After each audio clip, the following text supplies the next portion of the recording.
तो हम सबने वोल्टेज शब्द तो सुना ही है ना? लेकिन क्या कभी सोचा है कि इसका असली मतलब क्या है? आज हम इसी जाने पहचाने शब्द के पीछे की साइंस को समझेंगे और देखेंगे कि ये कैसे स्पेस में एक छिपे हुए एनर्जी मैप की तरह काम करता है। तो सवाल यही है कि जब कोई कहता है 9 वोल्ट की बैटरी, तो उस वोल्ट का फिजिक्स की दुनिया में असल मतलब क्या है? बस यही वो पहेली है जिसे हम आज सुलझाने वाले हैं। अपनी इस खोज में हम 5 हिस्सों से गुजरेंगे। हम एक बहुत ही जाने पहचाने कॉन्सेप्ट से शुरू करेंगे और फिर धीरे धीरे उन प्रिंसिपल्स तक पहुंचेंगे जो वोल्टेज को असल में डिफाइन करते हैं। ठीक है, तो चलिए शुरू करते हैं। इस कॉम्प्लेक्स आइडिया को समझने के लिए हम एक ऐसी चीज से शुरुआत करेंगे जिसे हम सब अच्छी तरह जानते हैं, ग्रेविटी। ये जानकर शायद थोड़ी हैरानी हो, लेकिन ग्रेविटेशनल फोर्स और दो चार्जेस के बीच लगने वाला कूलम फोर्स, ये दोनों काफी मिलते जुलते हैं। दोनों कंजर्वेटिव फोर्स हैं, जिसका सीधा सा मतलब है कि उनके द्वारा किया गया काम रास्ते पर डिपेंड नहीं करता और दोनों ही दूरी बढ़ने पर एक ही पैटर्न में कमजोर होते हैं। फर्क बस इतना है कि एक मास पर काम करता है और दूसरा चार्ज पर। और देखिए, जब भी किसी कंजर्वेटिव फोर्स के खिलाफ काम किया जाता है, जैसे किसी बॉल को जमीन से ऊपर उठाना, तो वो मेहनत बेकार नहीं जाती। वो एनर्जी उस चीज में पोटेंशियल एनर्जी के रूप में स्टोर हो जाती है। तो ठीक वैसे ही जैसे हम ग्रेविटी के खिलाफ काम करके एनर्जी जमा कर सकते हैं, बिल्कुल वैसे ही हम चार्जेस को एक जगह से दूसरी जगह ले जाकर एक इलेक्ट्रिक फील्ड में भी एनर्जी स्टोर कर सकते हैं। इस प्रोसेस को ना ऐसे समझिए। मान लीजिए कि शुरुआत में सारे चार्जेस बहुत बहुत दूर इन्फिनिटी पर हैं। अब जब हम पहला चार्ज Q1 लेकर आते हैं, तो वहाँ उसका विरोध करने वाला कोई है ही नहीं, इसलिए कोई काम नहीं करना पड़ता। लेकिन जैसे ही हम दूसरा चार्ज Q2 लाते हैं, हमें Q1 की इलेक्ट्रिक फील्ड के खिलाफ काम करना पड़ता है, उसे धक्का देना पड़ता है, और यही किया गया काम उस सिस्टम की पोटेंशियल एनर्जी बन जाता है। इसे अगर फॉर्मली डिफाइन करें तो पोटेंशियल एनर्जी असल में वो काम है जो किसी बाहरी फोर्स को एक चार्ज को इन्फिनिटी से किसी खास पॉइंट तक लाने में करना पड़ता है। तो अब हम पहुंचते हैं इस पूरी कहानी के सबसे ज़रूरी मोड़ पर। अब हम एनर्जी से एक कदम आगे बढ़कर पोटेंशियल यानी विभव के कॉन्सेप्ट को समझेंगे। यहाँ एक छोटा सा प्रॉब्लम है। सिस्टम की जो पोटेंशियल एनर्जी है वो इस बात पर निर्भर करती है कि हम कितना बड़ा चार्ज लेकर आ रहे हैं।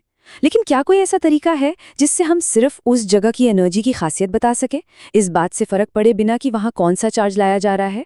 और यहीं एंट्री होती है इलेक्ट्रोस्टैटिक पोटेंशियल की, जिसे हम आम भाषा में वोल्टेज कहते हैं। ये है पर यूनिट चार्ज किया गया काम। मतलब चार्ज से डिवाइड करके हमें एक ऐसी वैल्यू मिल जाती है जो सिर्फ उस पॉइंट की प्रॉपर्टी है, उस चार्ज की नहीं जिसे हम लेकर आ रहे हैं। ये तो स्पेस का अपना गुण है। और इस कॉन्सेप्ट को एक नाम और पहचान दी एलेसैंड्रो वोल्टा ने। उन्हीं के सम्मान में इसकी यूनिट वोल्ट रखी गई, क्योंकि उन्होंने ही पहली बैटरी बनाकर इस अदृश्य एनर्जी मैप का प्रैक्टिकल इस्तेमाल करके दुनिया को दिखाया था। तो अब जब हमने पोटेंशियल को डिफाइन कर लिया है, तो चलिए देखते हैं कि हम इसका इस्तेमाल किसी चार्ज के बनाए गए एनर्जी मैप को देखने के लिए कैसे कर सकते हैं। इसे ना किसी पहाड़ी इलाके के नक्शे की तरह सोचिए, जहां ऊंचाई एनर्जी को दिखा रही है।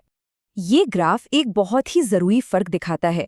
देखिए, दूरी बढ़ने पर इलेक्ट्रिक फील्ड और पोटेंशियल दोनों कम होते हैं, लेकिन अलग अलग रेट पर।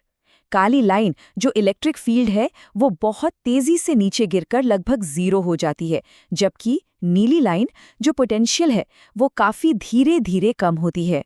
इसका मैथमेटिकल कारण ये है कि इलेक्ट्रिक फील्ड की ताकत दूरी के स्क्वायर 1/r² के साथ घटती है, जो कि एक बहुत तेज गिरावट है। वहीं पोटेंशियल सिर्फ दूरी 1/r के साथ घटता है। कह सकते हैं कि इलेक्ट्रिक फील्ड का असर एक तेज धमाके की तरह है जो जल्दी खत्म हो जाता है, जबकि पोटेंशियल एक लंबी धीमी ढलान की तरह है। अच्छा, तो एक अकेले चार्ज का मैप तो काफी सीधा साधा है, पर क्या होता है जब हमारे पास एक से ज्यादा चार्ज हो? चलिए एक और मजेदार केस देखते हैं और पता लगाते हैं कि ये एनर्जी मैप्स कैसे बदल सकते हैं। तो मिलिए इलेक्ट्रिक डाइपोल से। इसमें 2 बराबर और ऑपोजिट चार्ज होते हैं, एक पॉजिटिव और एक नेगेटिव। और मजे की बात यह है कि इसका टोटल चार्ज 0 होने के बावजूद ये अपने चारों ओर एक बहुत ही कॉम्प्लेक्स और जरूरी पोटेंशियल फील्ड बनाता है। इन दोनों के एनर्जी मैप्स में ना जमीन आसमान का फर्क है। देखिए, एक सिंगल चार्ज का पोटेंशियल हर दिशा में एक जैसा होता है, मतलब वो सिर्फ दूरी पर डिपेंड करता है। लेकिन एक डाइपोल का पोटेंशियल वो दूरी और एंगल दोनों पर डिपेंड करता है। और एक और दिलचस्प बात, ज्यादा दूरी पर ये 1/r² के हिसाब से घटता है, मतलब बहुत तेजी से। और यहाँ एक बहुत ही कमाल की बात है, डाइपोल के ठीक बीच से गुजरने वाली इक्वेटोरियल लाइन पर पॉजिटिव और नेगेटिव चार्जेस का असर एक दूसरे को पूरी तरह से कैंसिल कर देता है, जिससे उस पूरे प्लेन पर पोटेंशियल जीरो हो जाता है। तो आज की इस पूरी चर्चा से क्या बातें सामने आई? पहली, पोटेंशियल एनर्जी दरअसल एक इलेक्ट्रिक फील्ड में स्टोर किया गया काम है। दूसरी, वोल्टेज उसी स्टोर्ड एनर्जी का माप है, लेकिन पर यूनिट चार्ज। तीसरी, यही वोल्टेज स्पेस का एक एनर्जी मैप बनाता है, और आखिर में इसी मैप की ढलान तय करती है कि चार्ज कहाँ और कितनी तेजी से मूव करेंगे। और जाते जाते आपके लिए एक सवाल छोड़ जाते हैं। अगर पोटेंशियल एक पहाड़ी की तरह एक एनर्जी मैप है, तो सोचिए कि जब आप उस पहाड़ी की चोटी यानी हाई पोटेंशियल को उसके बेस यानी लो पोटेंशियल से एक रास्ते जैसे किसी तार से जोड़ते हैं, तो क्या होगा? ये सवाल हमें सीधे इलेक्ट्रिक करंट की दुनिया में ले जाता है।